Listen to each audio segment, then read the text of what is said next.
Quand vient l'heure de la crise et du déclin, que faut-il faire? S'enfuir, hurler ou se soumettre? L'ouvrage Exit Voice Loyalty, publié par l'économiste du développement Albert Otto Hirschman en 1970 aux presses de Princeton, n'a pas pris une ride pour instruire cette question.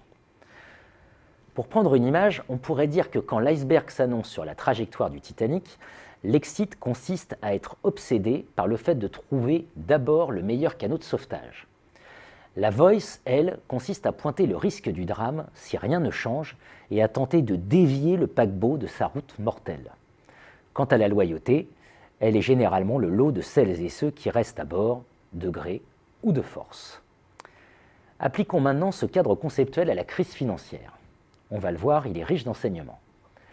Entre 2002 et 2007, de nombreuses voix, voice, se sont élevées pour pointer les dangers d'une financiarisation excessive de l'économie et par-delà des stratégies des entreprises. Dans un livre titré « Ils vont tuer le capitalisme », Claude Bébéar expliquait comment, à l'heure de la globalisation marchande et financière, la collusion et les conflits d'intérêts entre les banquiers d'affaires, les sociétés de conseil, les analystes, les directions générales des grandes entreprises créaient une hyper-rentabilité artificielle des capitaux investis. Simultanément, pour lui, cela créait les conditions d'une dramatique crise future du capitalisme. La suite lui a donné raison.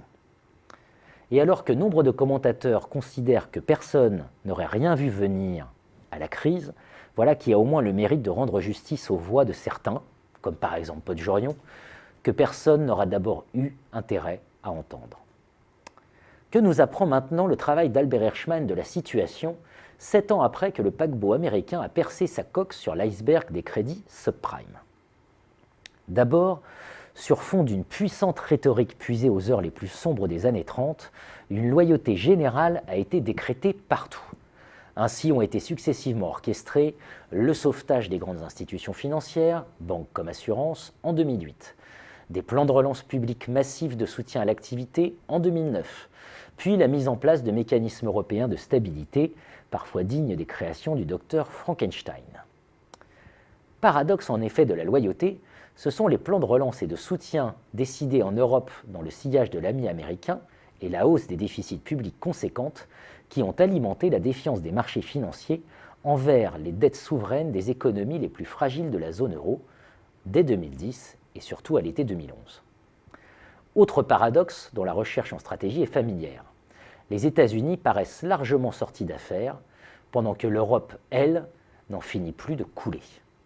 Devenue bateau ivre, elle ne donne plus l'impression de flotter que par la grâce de taux de refinancement des dettes extraordinairement bas. A l'inverse, côté américain, la vigueur est revenue. Les sanctions judiciaires pleuvent. Là-bas, les banques rendent des comptes. Elles payent de faramineuses amendes en raison de ces pratiques que décriait à l'époque Claude Bébéar. En d'autres termes, elles sont devenues des contribuables en or. En Europe, on cherche toujours le saint Graal de la confiance, qui paraît, lui, au point mort. Et dans ce contexte, le principal risque stratégique pour ceux qui ont désormais le plus intérêt à rester loyaux serait peut-être l'exit de ceux qui en ont désormais le plus les moyens.